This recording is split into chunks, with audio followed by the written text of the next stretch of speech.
आज मैंने एक भरे थे ना 16 नाम वाले भगवान का, वो इस किताब में है।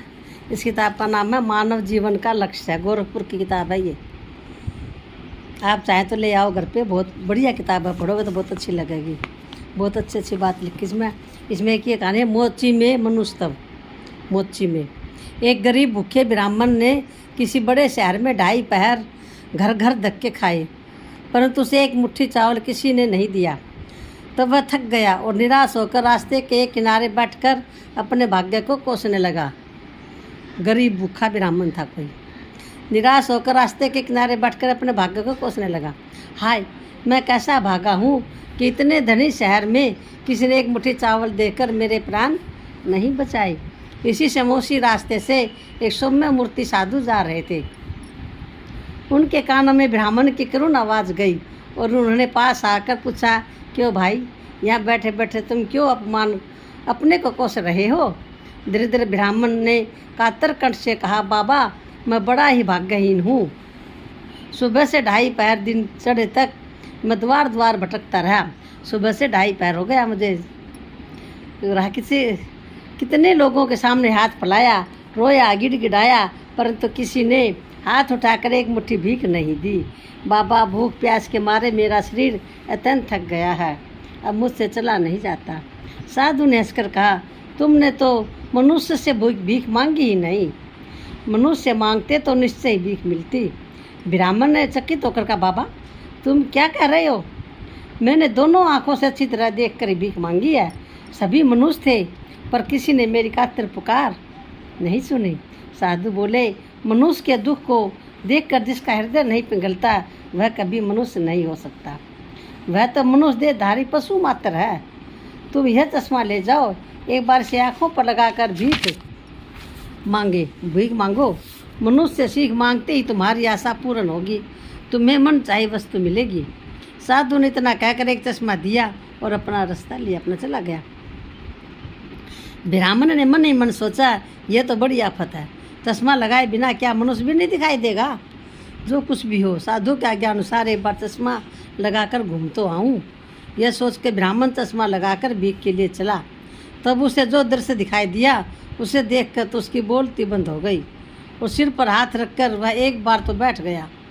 बिना चश्मा के जिन लोगों को मनुष्य समझकर ब्राह्मण ने भीख मांगी थी, अब चश्मा लगाते ही उनमें किसी का मुँह सियार का दिखाई देने लगा, किसी का कुत्ते या बिल्ली का और किसी का बंदर या बाघ भालू सा। इस प्रकार उस शहर के घर घर में घूमकर वह संध्या से कुछ पहले एक मैदान में आ पहुंचा। वहां उसने देखा, पेड़ के नीचे एक मोची फटे जूते की सो रहा है। एक मोची फटे जूता पहनकर सी रहा था जूते को। फटे जूते को सी रहा था एक मोची पेड़ के नीचे। चश्मे से देखने पर उसका मुख आदमी का सा दिखाई दिया। उसके कई बार चश्मा उतार कर और लगा कर देखा, ठीक मनुष्य नजर आया। तब उसको बड़ा आश्चर्य हुआ और वह मन ही मन सोचने लगा, मैं ब्राह्मण होकर फटे जूते गांठने वाले इस मोची से कैसे भीख मांगूं? इतने में मोची की दृष्टि ब्राह्मण पर पड़ी और दृष्टि पड़ते ही उसने दोनों हाथ जोड़कर कहा, महाराज जी, आप बड़े उदास और थके मालूम होते हो। आपने अभी तक निश्चय ही कुछ खाया नहीं है।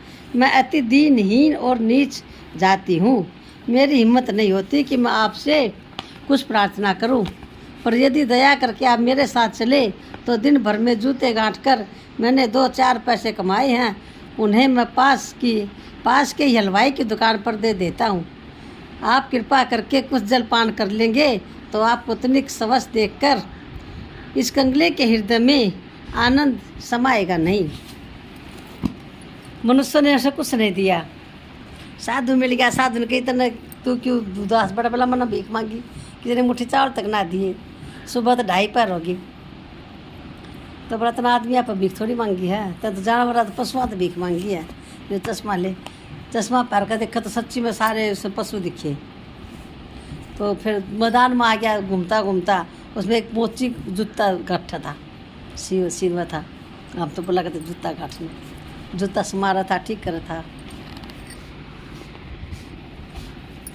उसने कि महाराज आप बहुत देर से भूखे दिखे हो, मैं 2 पैसे कमा कर हलवाई का जमा करा दूंगा और आप उससे कुछ खा लो आपकी भूख मिट जाएगी। तो मैंने बहुत संतोष होगा, बहुत मिलेगा मेरे को। इस हृदय के आनंद, हृदय के कंगले के हृदय में आनंद समाएगा नहीं। ब्राह्मण के प्राण भूख प्यास से मारे छटे पटा कर रहे थे। मोची की सौजन्य से और सहानुभूति पूर्ण बात उन्होंने तुरंत मान ली। दोनों हलवाई की दुकान पर पहुंचे। मोची ने अपना बटुआ झटकाया तो उसमें से 15 पैसे निकले। मोची ने वे पैसे हलवाई के पास रखकर कहा, हलवाई दादा, इन पैसों जितनी आ सके उतनी मिठाई हारराज जी को तुरंत दे दो, महाराज जी को तुरंत दे दो, उसे खाकर इनको जरा तो आराम मिले। मैं अभी आता हूँ। इतना कहकर पर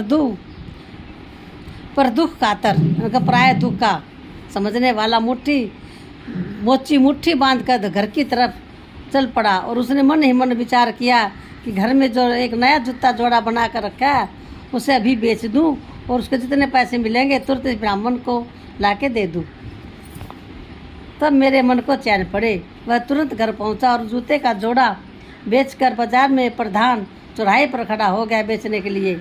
वहाँ के राजा संध्या के समय जब घूमने जाते तब प्रतिदिन अपनी पसंद का नया जूता खरीद कर पहनते। नित्य नए जूते खरीद कर लाने का काम मंत्री जी के जिम्मे था। मंत्री ने कई जूते ले जाकर राजा को दिखाए, परंतु उनमें से कोई भी राजा को पसंद नहीं आया और न किसी के माप ही पैर में ठीक बैठा। राजा ने मंत्री को डांट कर कहा, मैं 500 रुपये दाम दूंगा, तुम जल्दी मेरी पसंद तथा ठीक नाप के जूते ले आओ, नहीं तो मैं घूमने नहीं जा सकूँगा और वैसे ही हालत में तुमको कठोर दंड मिल जाएगा। मंत्री बेचारे भगवान का नाम लेकर कांपते हुए फिर जूते की खोज में निकले और चौराहे पर पहुँचते एक मोची को सुंदर नए जूते लिए खड़े देखा। जूते लेकर तुरंत मंत्री राजा के पास पहुँचे, मोची को भी साथ ले गई। भगवान की कृपा से यह जूता जोड़ा राजा को बहुत पसंद आया और पैरों में तो ऐसा ठीक बैठा मानो पैरों के माप का देकर ही बनाया गया हो। राजा ने प्रसन्न होकर मोची को 500 रुपये जूते का मूल्य और 500 रुपये इनाम, कुल 1000 रुपये देने का आदेश दिया। मोची ने आनंद विनल होकर गदगद स्वर में कहा, सरकार जरा ठहरने की आज्ञा हो तो मैं अभी आता हूँ। ये रुपए जिनको मिलने हैं उनको तुरंत ले आता हूँ। सरकार उन्हीं के हाथ में रुपए दिला दीजिएगा। मोची के बात सुनकर राजा को बड़ा विस्मय हुआ और राजा ने पूछे, जूते तो तुम्हारे अपने हाथ के बनाए है ना? हाँ, फिर तुम इनके दाम दूसरे को कैसे दिलवाना चाहते हो? सरकार, मैंने इन जूते के दाम एक गरीब ब्राह्मण को देने का संकल्प मन में कर लिया था, तब मैं इनका मूल्य कैसे लेता हूँ, कैसे ले? पूर्व जन्मों के कितने पाप के फलस्वरूप तो मुझे यह नीच कुल में जन्म और नीच जीविका मिली है। फिर इस जन्म में ब्राह्मण का हक छीन लूँगा तब तो नरक में भी मुझे जगह नहीं मिलेगी। इतना कहकर मोची दौड़कर हलवाई की दुकान पर पहुंचा और हाथ जोड़कर ब्राह्मण से बोला, महाराज दया करके एक बार मेरे साथ चले। राजमहल में चलिए। ब्राह्मण के उस आत्मीयतापूर्ण व्यवहार से आकर्षित होकर मंत्रमुग्ध की तरह उसके पीछे चल पड़ा और राजा के सामने जा पहुंचा। तब मोची राजा से कहा, सरकार, इन्हीं ब्राह्मण देवता को जूते का मूल्य दिलाने का आदेश दिया जाए। राजा ने मंत्री को 1000 रुपये ब्राह्मण को देने की आज्ञा दी और विस्मय तथा कौतूहलपूर्ण हृदय से ब्राह्मण से पूछा, पंडित जी, हमारी राजधानी में इतने धनी मानी लोगों के होते हुए आपने इस मोची से भीख क्यों मांगी? तब सरल हृदय ब्राह्मण ने सारा प्रसंग सुनाकर चश्मा दिखलाया और राजा से कहा कि आप स्वयं चश्मा लगाकर सत्य की परीक्षा कर ले। राजा ने चश्मा लगाकर सबसे पहले मंत्री के मुंह को देखा तो वह सियार दिखाई दिया। चारों तरफ देखा, कोई कुत्ता, कोई बिल्ली, कोई बंदर, कोई बकरी, कोई भेड़, कोई गधा, कोई बैल दिखाई दिया। चश्मा उतार कर देखा तो सभी मनुष्य दिख पड़े।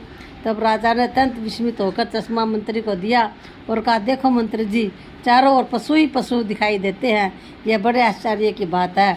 तब मंत्री ने चश्मा लगाकर राजा की मुख की ओर देखा तो एक बड़ा बाघ दिखाई पड़ा और चारों ओर दरबारी लोग भांति भांति के जानवर दिखे। तब राजा ने एक दर्पण मंगाकर चश्मा लगाकर अपना मुख देखा और ये सभी को अपना अपना मुंह दिखलाया, परंतु चश्मा लगाने पर सभी लोगों को मोची का मुख आदमी का सा ही दिखाई दिया।